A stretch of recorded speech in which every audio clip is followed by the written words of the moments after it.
Olá, você está acompanhando mais um episódio do Blood Scientific News. Hoje vamos apresentar um caso clínico raro e extremamente interessante, uma leucemia linfoblástica aguda, que teve como primeiros sintomas o diabetes insípido nefrogênico. Esse relato foi elaborado pelas acadêmicas Camille Fernandes, Camille Cardoso, Luísa Koenig, Caroline Cardoso, Sara Vieira e Bruna Vieira. Esse foi o artigo usado para o desenvolvimento do nosso trabalho de extensão. Segue o início do caso. O paciente é um menino de 9 anos. Durante 3 meses, o menino apresentou urina em excesso, fraqueza e episódios de vômito. No exame físico, ele parecia bem, sem sinais visíveis de leucemia, o que fez com os médicos pensarem que fosse apenas um problema renal. Diante dos sintomas e dos primeiros resultados de exames, os médicos levantaram algumas hipóteses. Poderia ser uma diabetes insípido nefrogênico, uma acidose tubular renal ou uma hipocalemia grave. Todas essas condições estão relacionadas ao fundamento dos rins e ao equilíbrio de sais no corpo. O tratamento começou com cuidados básicos para estabilizar o paciente, corrigir o pH do sangue, repor o potássio e proteger os rins e o estômago. Até esse momento, os médicos acreditavam estar tratando apenas um problema renal, sem saber que a causa real era uma leucemia. Exames detalhados e descobertas. Exames iniciais: hemograma, eletrólitos, gasometria, urina e ultrassom. Os exames de sangue e urina mostraram que os rins não estavam funcionando bem. Alguns resultados, como potássio, sódio e a creatinina, estavam alterados. Também foi encontrado proteína e sangue na urina, o que indica um problema renal. Além disso, mesmo quando o paciente ficou sem beber água, a urina continuou muito diluída, mostrando que o rim não consegue concentrar a urina. Quando foi aplicado o hormônio que deveria resolver isso, a urina continuou clara, o que confirma o diagnóstico de diabetes insípido nefrogênico, um tipo de doença em que o problema está no próprio rim. Por causa disso, o paciente sente muita sede e urina em grande quantidade. Durante a investigação, o primeiro exame foi feito, a ressonância magnética, usada para tirar imagens detalhadas do cérebro. Os médicos também perceberam que os rins estavam aumentados, o que levou a uma suspeita de um problema. Para confirmar, foi feito o teste de privação de água, que mostrou que os rins não conseguiam reter a água corretamente. Com isso, foi confirmado o diagnóstico de diabetes insípido nefrogênico, uma condição em que os rins não respondem bem ao hormônio, que controla a urina, fazendo a pessoa urinar demais e sentir muita sede. Diagnóstico final. A biópsia dos rins mostrou a presença de células de defesa do corpo, chamadas de linfócitos, o que indica uma inflamação. Depois foi feita uma punção na medula óssea, que é um exame que analisa o sangue produzido dentro dos ossos. O resultado mostrou muitas células imaturas, chamadas de linfoblastos. Essas células são típicas de um câncer no sangue, conhecido como leucemia linfoblástica aguda, ou a LLA. No caso do paciente, o exame confirmou que era uma LLA do tipo B, um subtipo comum em crianças, e o teste genético também confirmou essa alteração.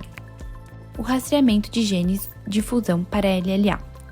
Os exames também mostraram uma alteração no material genético das células, chamadas de ETV6-RUNX1. Essa mudança é importante porque ajuda os médicos a entender melhor o tipo de doença e comportamento dela. Com base nesses resultados, o paciente foi classificado como de risco intermediário, ou seja, nem de baixo nem de alto risco, o que ajuda a definir o tratamento mais adequado. A leucemia é uma doença do sangue, mas em alguns casos pode afetar outros órgãos, como os rins. Por isso, quando uma criança apresenta alterações na urina, como dor e inchaço, urinar com mais dificuldade ou de forma diferente, é importante investigar a causa com exames. Às vezes, esses sintomas nos rins podem ser o primeiro sinal de leucemia, e descobrir isso cedo ajuda muito no tratamento e nas chances de recuperação. Depois que o diagnóstico de leucemia linfóide aguda foi confirmado, o tratamento começou imediatamente, seguindo um esquema chamado Protocolo VDLD. Esse protocolo é um conjunto de medicamentos usados na quimioterapia, planejado com muito cuidado para agir diretamente nas células doentes. Ele é o primeiro passo importante no combate à leucemia, ajudando a eliminar as células cancerígenas e controlar a doença. Protocolo VDLD. O protocolo VDLD usa 4 medicamentos que agem juntos para combater as células da leucemia. a vincristina, que impede as células doentes de se multiplicarem, a daunorubicina, que destrói os materiais genéticos das células doentes, a L-asparaginase, que elimina uma substância em que as células da leucemia precisam para viver, e a dexametasona, que ajuda a potencializar o tratamento e reduzir inflamações. Juntos, eles reduzem as células cancerígenas e ajudam na recuperação do paciente. Resultado expeccional. Em apenas 33 dias de tratamento, a medula óssea, que é onde o sangue é produzido, mostrou uma melhora completa, sem sinais da doença.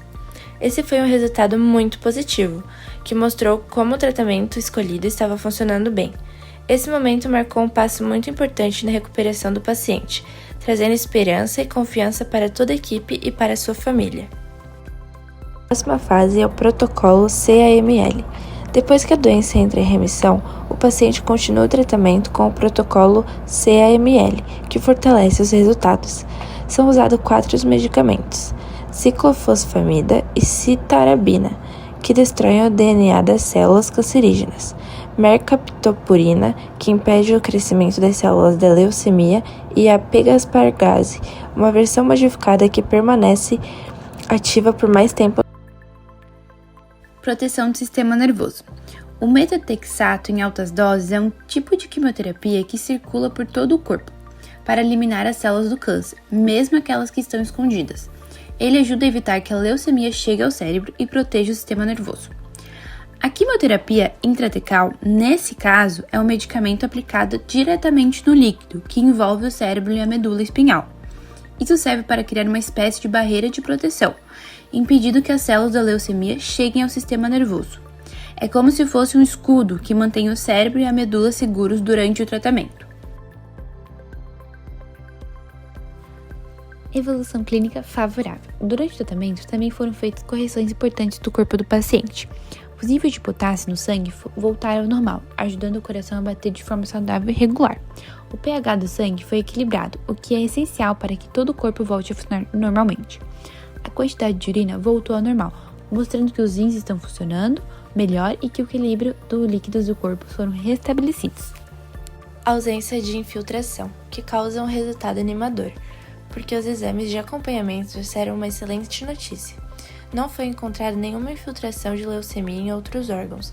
Isso significa que o tratamento está funcionando muito bem, impedindo que a doença se espalhe e mantendo os órgãos vitais protegidos e saudáveis. Na tabela 4, temos o resumo da evolução do paciente com leucemia linfoblástica aguda. Em setembro de 2021, ele começou a apresentar sintomas como fraqueza, vômitos e urina em excesso. Em outubro, a biópsia mostrou que havia células da leucemia nos rins. E em novembro, o diagnóstico foi confirmado como leucemia linfoblástica tipo B. O tratamento começou com o protocolo VDLP, e já em dezembro, o paciente apresentou melhora clínica. Depois, ele seguiu com o protocolo CAM e entrou em remissão. Atualmente, ele está na fase de manutenção com a doença controlada. Os relatos são fundamentais para entender o que estamos discutindo aqui. Esses relatos mostraram como a leucemia pode se manifestar de formas diferentes e complicadas, incluindo pelo diabetes insípidos. Primeiro relato, um menino de 9 anos apresentou diabetes insípidos nefrogênicos e dificuldades para controlar a baixa de potássio como primeiros sintomas, sem sinais visíveis de leucemia. Homem de 19 anos com um mês de poliúria e polidispisia, diagnosticado com diabetes insípidos nefrogênico. Terceiro relato, homem de 69 anos com diabetes insípido central associado à leucemia monocítica aguda, apresentando 4 meses de poliúria. Essa é a forma mais comum da diabetes, relacionada à leucemia, ocorrendo quando as células da doença invadem o sistema nervoso central, especialmente a hipófise. Esses casos mostram que, embora rara, a leucemia pode causar diabetes insípidos e que a biópsia da medula óssea é fundamental para um diagnóstico correto. Esse caso mostrou que a leucemia linfoblástica pode às vezes começar afetando os rins, mesmo sem apresentar os sintomas mais comuns no sangue.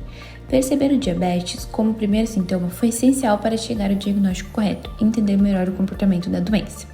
Isso reforça a importância de investigar com atenção, quando há problemas nos rins sem uma causa clara, pois pode haver algo mais por trás. Terminamos aqui a apresentação do nosso caso clínico.